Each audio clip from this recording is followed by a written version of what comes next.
every level of hell revealed. What Jesus actually said about the afterlife. As we cross the threshold of midlife, the texture of time changes. The days of feeling immortal, common in our 20s, fade into a starker reality. We begin to attend more funerals than weddings. We see the trajectory of our choices solidifying into character, and we realize that the horizon of eternity is no longer an abstract concept.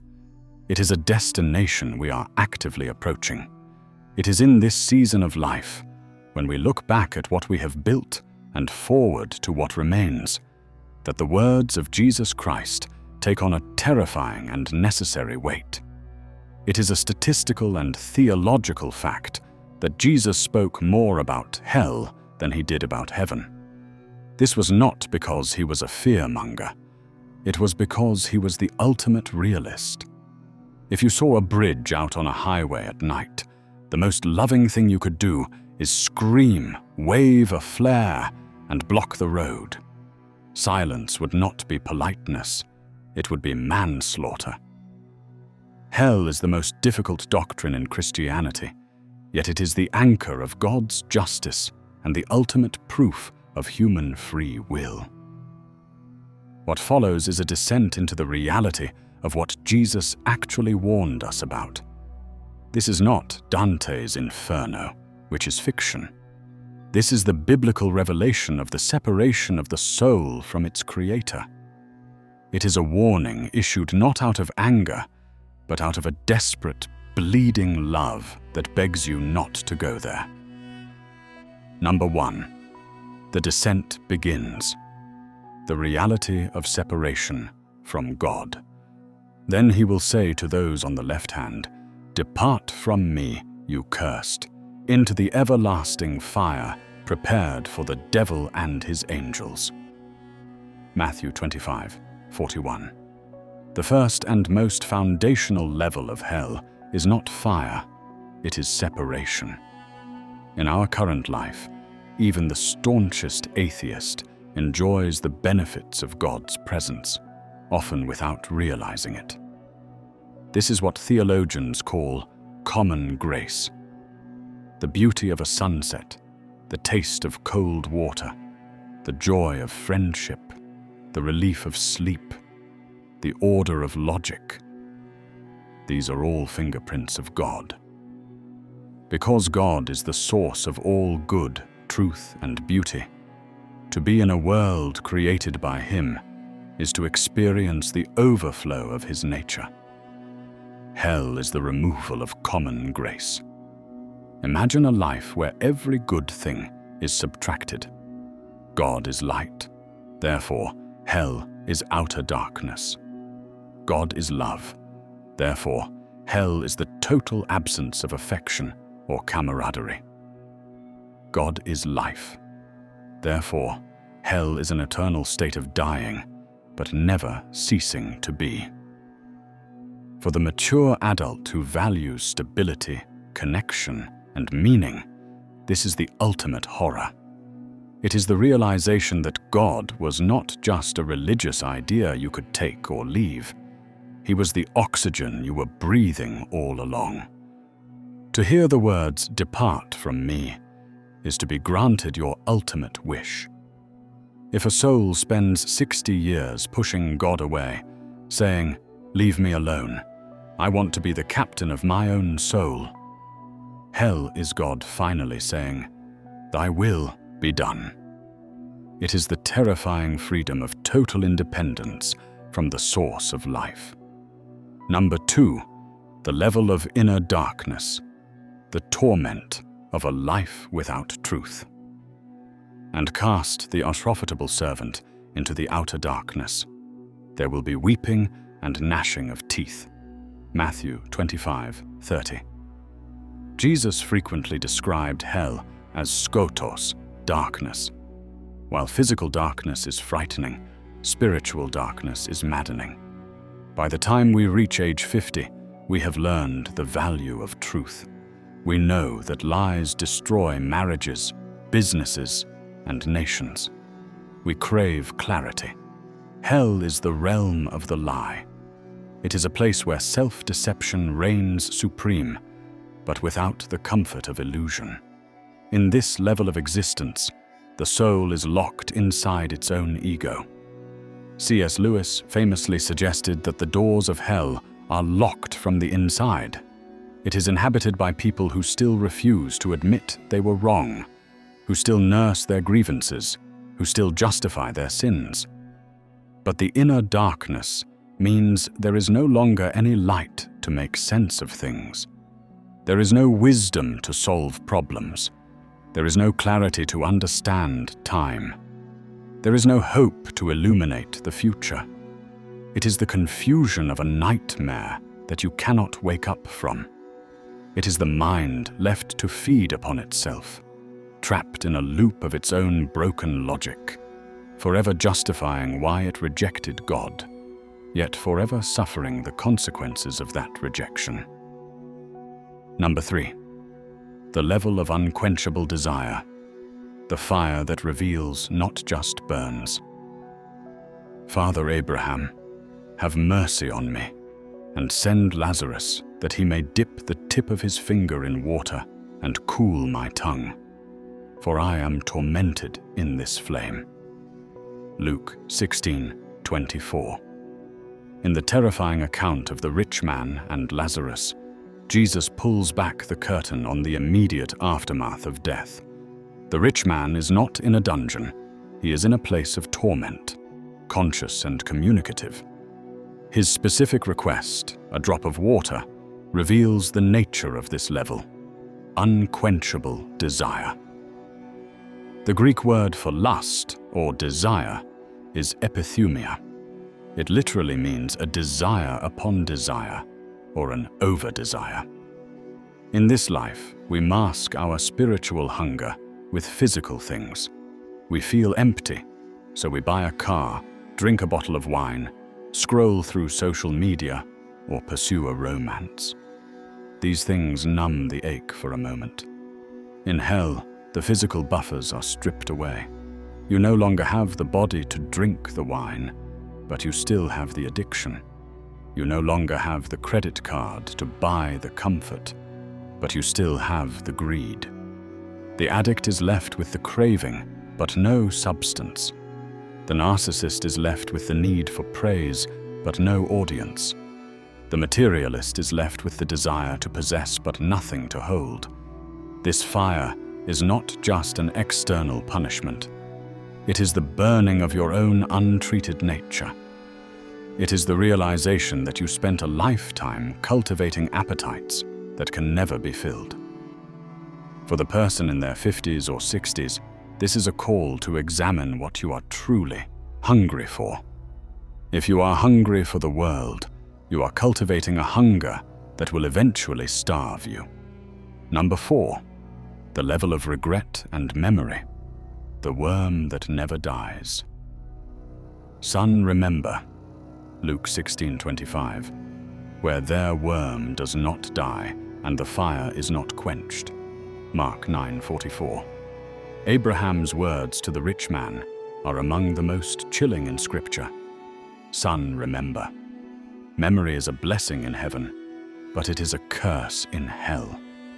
This level of hell is the torment of the conscience.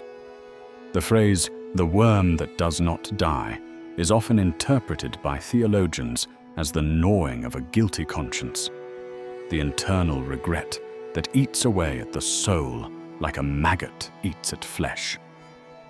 As we age, we naturally begin to look back. We have regrets. Businesses that failed, relationships we mishandled, time we wasted. But in this life, there is always the possibility of redemption, apology, or fixing it. In hell, the book is closed. You will remember every sermon you sat through and ignored. You will remember every time your grandmother prayed for you.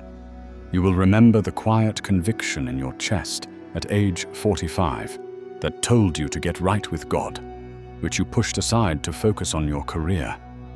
You will remember the exact moment you decided that you did not need a savior. This is the ultimate psychological torture, the crystal clear understanding that you did not have to be there.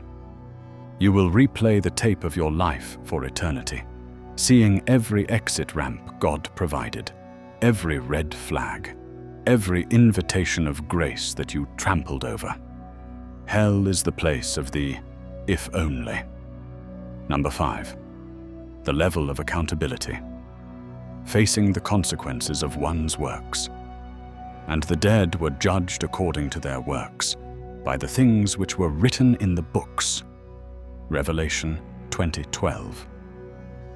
There is a modern misconception that hell is a place where bad people go, and heaven is where good people go. The Bible teaches that hell is where unforgiven people go. However, Jesus and the apostles clearly teach that there are degrees of punishment based on knowledge and works. Jesus said it would be more tolerable for Sodom and Gomorrah than for the cities that heard his preaching and rejected him. Matthew chapter 10:15.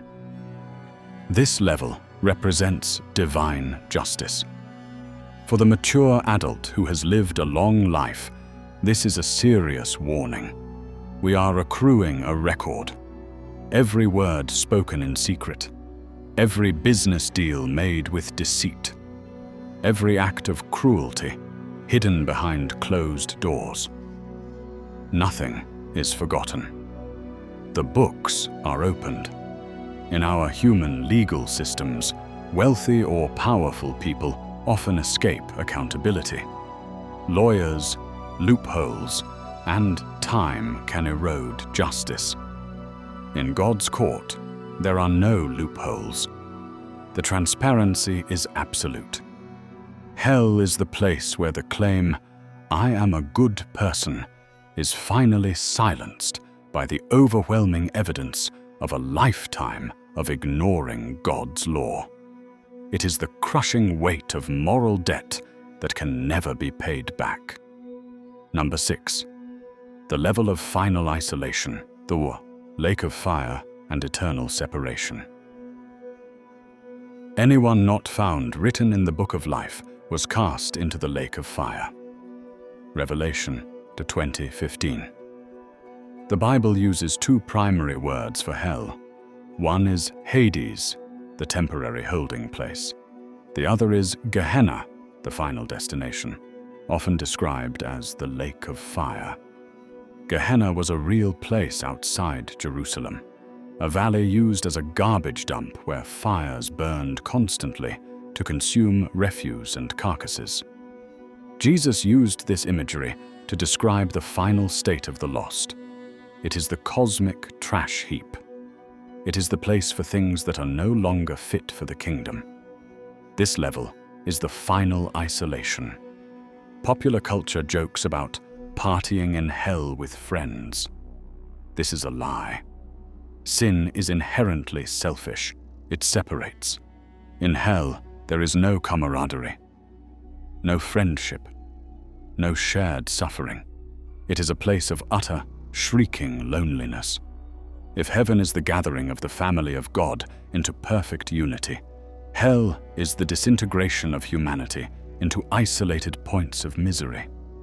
It is being trapped in a solitary confinement of the soul that stretches into infinity.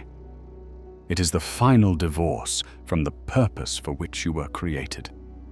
You were made to be a vessel of God's glory. Having rejected that purpose, you become a vessel of destruction. Number 7. The level beyond fear, the warning and the invitation. For God did not send his Son into the world to condemn the world, but that the world through him might be saved. John 3:17. Why did Jesus speak of these things? Why uncover these terrifying levels? He did not do it to control you. He did not do it to ruin your life. He did it because he saw the train coming and you didn't. The cross of Jesus Christ is the only thing that stands between humanity and this reality. When Jesus hung on the cross, he experienced the darkness, He experienced the separation. "My God, why have you forsaken me?" He experienced the thirst. He took the worm and the formahol into his own spirit. He descended into hell so that you would never have to. The ultimate level of hell is simply this: a locked door that you hold the key to right now. God does not send people to hell. People choose hell by refusing heaven. Heaven is not just a place of clouds. Heaven is God.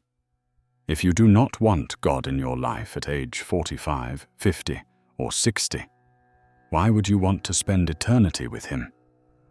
Hell is God's terrifying compliment to your free will. He respects your no enough to let it stand forever. Conclusion: the final choice that defines eternity. You are in the second half of your life. The frantic striving of youth is behind you. You have seen enough of the world to know that it cannot satisfy the deepest parts of you. You are left with a choice that is more urgent now than it was 20 years ago. You can continue to say, "I am a good person, I'll think about it later," or "I don't believe in that." You can choose to be the captain of your own soul until the ship goes down, or you can recognize the warning for what it is: love. The door is open. The bill has been paid. The separation has been bridged. Jesus begged you not to ignore this because He knows the value of your soul. He knows that 60, 70, or 80 years on this earth is a blink of an eye compared to the timeline of eternity. Do not let your pride be the reason you wake up in the place of memory and regret. Turn to Him, trust Him, and change your destination while the light still holds.